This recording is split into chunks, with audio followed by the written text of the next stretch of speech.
The sequence is the Moonlight Serenade. It's the big moment when our heroine discovers exactly what she's gotten herself into, and that the pirates are even worse than just being pirates, but are in fact cursed pirates.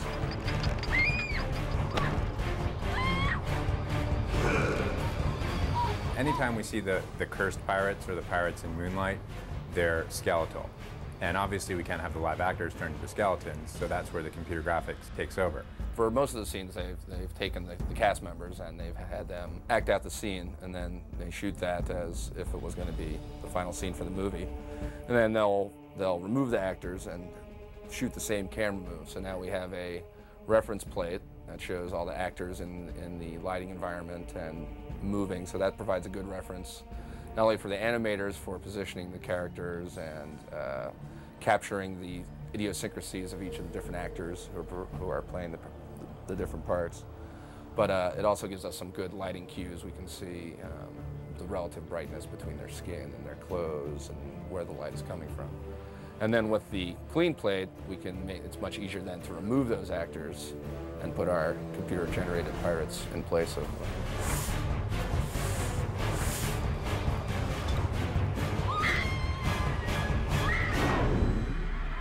There's a huge amount of detail that goes into these shots. Fortunately on this show, because the skeletons are they're human when they're not in the moonlight, we do have the great performances of the actors who play the skeleton pirates. And we can look at that for reference and we can get a lot from that. But still, when we're animating the shot, we've got to bring all that into the shot, all the detail. We have to study what the real actors did and try and bring as much of that as we possibly can. So that's a lot of detail. It's a lot of little things to keep track of to make sure we're really working exactly right and not defeating the shot in some way.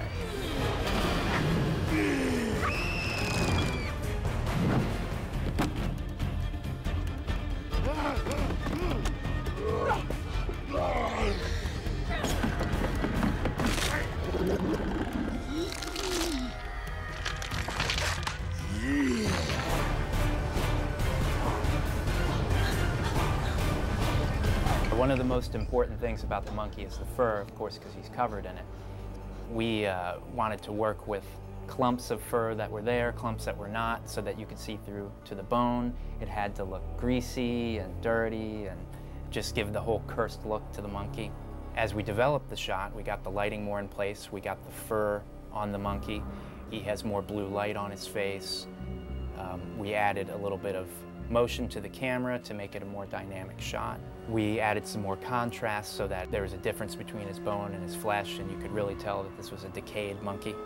And we added the medallion, which was an important part of this shot. We simulated the actual medallion swinging so it had natural dynamics, even though all of that is computer generated.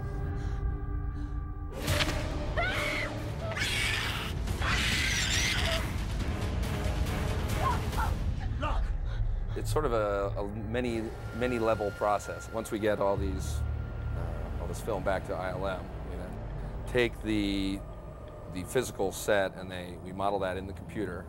And this is the reference plate that's basically shot with the actors. So these would be the very furthest back layer of pirates, and then you'll see the progressive layers. The next row of pirates will be a little bit closer. So now once we've rendered all of our characters, the next job is to actually place them into the scene with the live action footage that we've shot. This first pass is just basically a movie with the renders just dropped on top, so it's a very early version of the composite. The moonlight shows us for what we really are. We are not among the living, and so we cannot die. Ultimately, all of those different elements, the cloth, the rigid body dynamics, the animation, whether it's motion capture or keyframed, and the geometry that the modelers provide and the view paint that the view painters put together, all sort of come into a hub of what we call the TDs, or technical directors, that take all that information and on each frame make sure that it has proper lighting, and they render it to make it look as photoreal as we can get it. We pan down, so rather than allow the body, even though he's a skeleton, I mean, the silly thing is to think, well, would he be able to breathe? But it doesn't matter. It's all about having fun with this and bringing life to it. So one of the requests was for shapes that were breathing shapes. So I've created a number of these shapes that actually take the rib cage and expand it or fill that cavity. Even though we don't see this much flesh on it, it's probably more likely that we see more bone through him, but that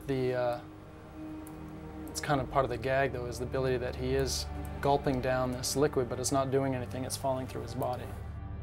You know, being able to bring all this realism to it and really push that as far as we can take it, and you know, have these creepy corpses walking around and sword fighting, that was just very exciting. And then on top of that, you know, we're making our cloth simulation and their hair simulation and all these things better all the time. And so as animators, it's very exciting to create a performance and then have all that extra realism layered on top of it that's just getting better with every show that we do here.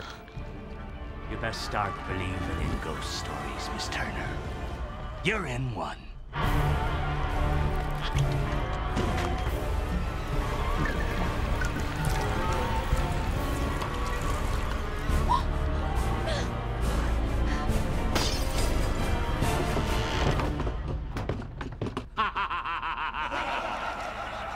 What are you looking at? Back to work.